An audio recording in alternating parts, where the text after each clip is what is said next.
എന്ത് പറ്റി ഇവന്?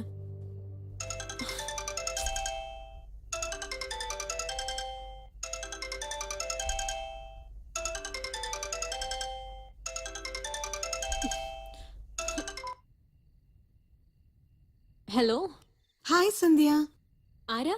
ഞാനാ നേഹ. ഓർമ്മയില്ലേ നിനക്ക്? അരുണിന്റെ കൊളീഗ്. ഓ ഹായ് നേഹ, സുഖല്ലേ? എനിക്ക് കുഴപ്പമൊന്നുമില്ല. നിനക്ക് അത്ര സുഖമില്ലെന്ന് തോന്നുന്നു. എന്ത്? നിനക്കൊരു ഷോക്കിംഗ് ന്യൂസ് ബേബി. പ്രേമം പ്രേമം എന്ന് പറഞ്ഞ് നിന്റെ പുറകെ വരുന്ന നിന്റെ ഫിയോൻസി ഇപ്പോ എന്റെ പുറകെയാ, അറിയോ? What the hell നേഹ, എന്താ നീ പറയുന്ന? ഞാൻ പറയുന്ന സത്യമാ ബേബി. എന്താ നിനക്ക് ഫീൽ ചെയ്തോ? അന്ന് ഐസ്ക്രീം പാർലറിൽ നീ എന്നെ വാൺ ചെയ്തപ്പോ എനിക്ക് ഇതിലും കൂടുതലാണ് ഫീൽ ചെയ്തത്. അന്ന് നീ പറഞ്ഞ കാര്യങ്ങളിൽ എത്രത്തോളം സത്യമുണ്ടോ, ഇന്ന് ഞാൻ പറയുന്ന ഈ കാര്യത്തിലും അത്ര തന്നെ സത്യമുണ്ട്. എന്താ നിനക്കത് വിശ്വസിക്കാനാവുന്നില്ലേ? നോ. നിനക്കിനിയൊരു കാര്യം അറിയുമോ? ഇന്ന് ഫുള്ളായി അരുൺ എന്റെ കൂടെയാണ് സ്പെൻഡ് ചെയ്തത്. ഞങ്ങൾ എത്ര എൻജോയ് ചെയ്തെന്ന് അറിയാമോ? Shut up Neha. നീ എന്ത് പറഞ്ഞാലും വിശ്വസിക്കാൻ എനിക്ക് ഭ്രാന്തുണ്ടോ നേഹേ? ശരി, ഞാൻ പറഞ്ഞാ വിശ്വസിക്കണ്ട, അരുൺ പറഞ്ഞാ വിശ്വസിക്കില്ലേ? ഇനി അങ്ങനൊന്നുമില്ല. അവന്റെ മുഖം പോലും ഞാൻ ഇനി കാണില്ല. Okay baby, just hold ഒന്നിരിക്കാവോ?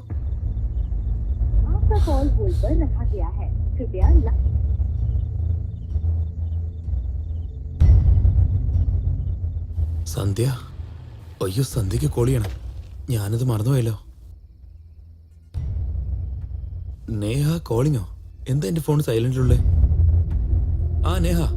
Hello Arun, നീ വീട്ടിലെത്തിയോ? ഇനിയില്ല, ഓൺ ദ വേ. അടുത്തന്നെയുള്ളേ. അതിരിക്കട്ടെ, ഇന്ന് നമ്മൾ രണ്ടുപേരും നന്നായി എൻജോയ് ചെയ്തില്ലേ? നിനക്കെന്താ തോന്നുന്നേ? Ya Neha, we enjoyed a lot. ജീവിതത്തിൽ മറക്കാനാവാത്ത ദിവസം. ഇനിയൊരു തവണ നിനക്ക് വേറെ ആരുമില്ലെന്ന് പറയാം. Thanks Arun, thank you so much. Okay, bye. By.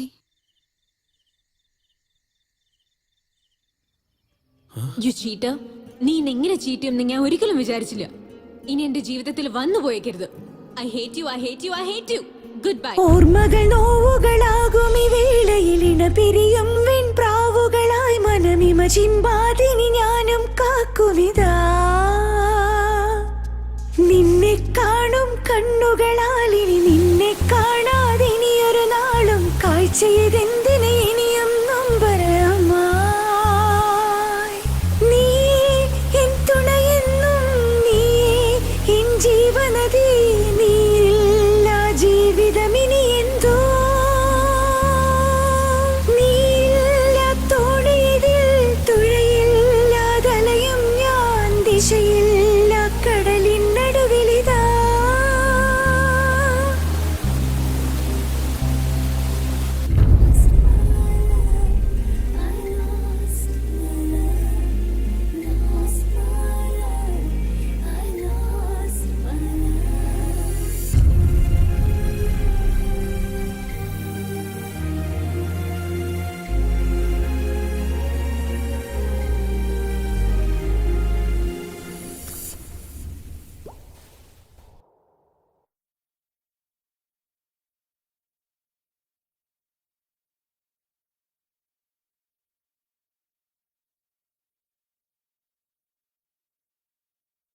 അച്ഛാ, എനിക്കൊരു കാര്യം പറയണം.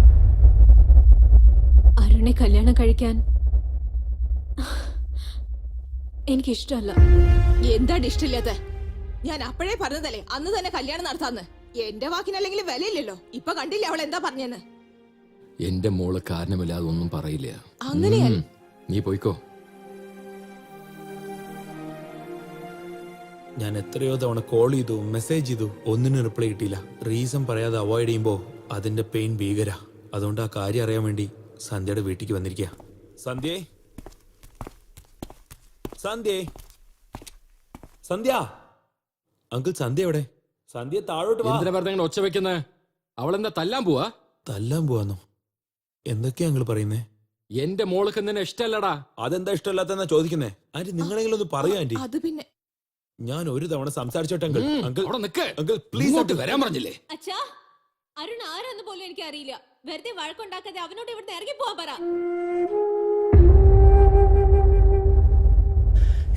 എന്തു കുറ്റം ചെയ്തു ഞാൻ നിന്നിൽ നിന്നു മകളാനായി നെഞ്ചു തകരും ഓർമ്മകളായി നീ എന്നിൽ മായാതെ കണ്ണുനീരും ഇന്നോ കണ്ണിലെന്നും മായാതെ നിന്നെ കാത്തു നിൽപ്പൂ ഏകനായി വീതിയിൽ തിരിനാളം പോലെന്നിൽ എരിയുന്നു നെഞ്ചിലോർമ്മത്തിയായി എന്നാളും എൻ കൂടെ എന്ന നിന്റെ വാക്കു നീ മറന്നോ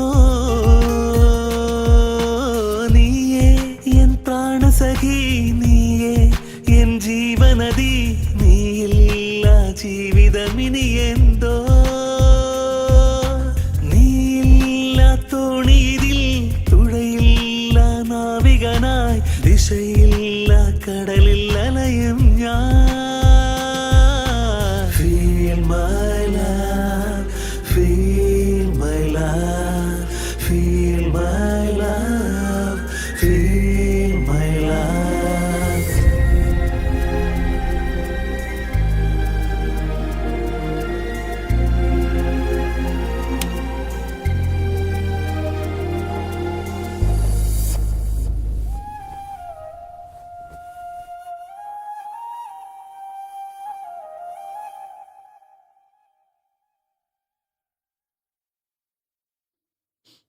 കരയായിരുന്നോ? ഇല്ല.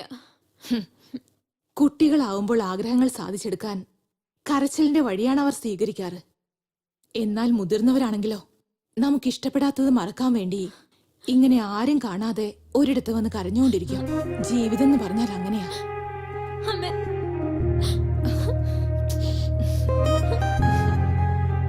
എന്താ പറ്റിയത്? നീ ഒന്നുകൊണ്ട് വിഷമിക്കണ്ട മോളെ. അവനേക്കാൾ ഒരു നല്ല ചെറുക്കനെ കൊണ്ട് നിന്നെ വിവാഹം കഴിപ്പിക്കും. നിങ്ങൾ എന്തൊക്കെയാ പറയുന്നേ? അവരെ രണ്ടുപേരെയും ചേർക്കാൻ നോക്കാതെ പിരിക്കാനാണോ നോക്കുന്നേ? എന്റെ മോള് പരാജയപ്പെട്ടിരിക്കുന്നു. അവളുടെ അച്ഛൻ ഞാൻ ജയിക്കണമെങ്കിൽ ഒരു നല്ല ചെറുക്കനെ കണ്ടുപിടിച്ച് അവളുടെ വിവാഹം നടത്തണം. എന്നാൽ അരുണിനെ മനസ്സിൽ നിന്ന് കളയാൻ അവൾക്കായിട്ടില്ല. അതിന് അവൾ വിചാരിക്കണ്ടേ? അമ്മേ, എന്റെ മനസ്സിൽ പരുണില്ല. നാളെ നിന്നെ പെണ്ണ് കാണാൻ വരും മോളെ. നീ പരാജയപ്പെട്ടു, പക്ഷെ അച്ഛനെ ജയിപ്പിക്കണം നീ.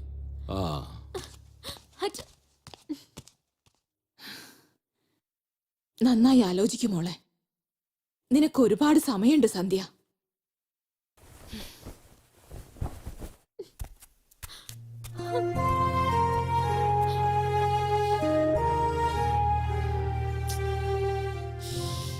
രണ്ടുപേരും തമ്മിൽ ഒരുമിച്ചിരിക്കണമെങ്കിൽ എന്തെങ്കിലും ഒരു വിഷയത്തിൽ ഡിപ്പെൻഡ് ചെയ്യണം അല്ലേ? അതാണ് അണ്ടർസ്റ്റാൻഡിങ്. അങ്ങനെ അല്ലെങ്കിൽ ആരുടെ ജീവിതമായാലും സെക്കൻഡ് കൊണ്ട് കൊളാപ്സ് ആവും. എന്റെ ജീവിതത്തിലും നല്ലപോലെ അണ്ടർസ്റ്റാൻഡിംഗ് ഒക്കെ ഉണ്ട്. പക്ഷേ അത് എനിക്കും അരുണും തമ്മിലില്ല. അരുണും നേഹം തമ്മിലാ.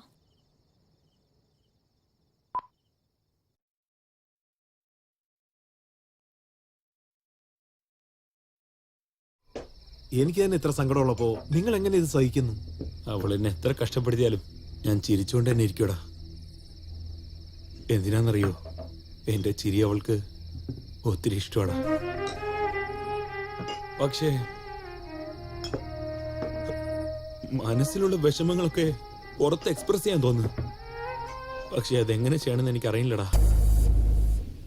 എന്നാൽ എന്റെ മനസ്സിൽ എന്നും ഉണ്ടാവും. ചേട്ടൻ എവിടെ? അർജന്റായി ചേച്ചിയെ കാണാന്ന്. മേലെയുണ്ട് മോളെ, പോയി കണ്ടിട്ട് വരൂ. Okay.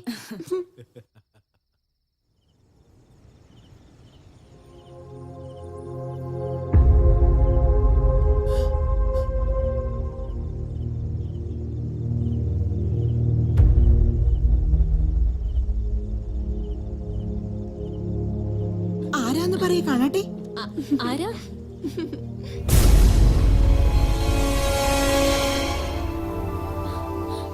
Sandhya, meet my only sister Priya. Priya, Sandhya.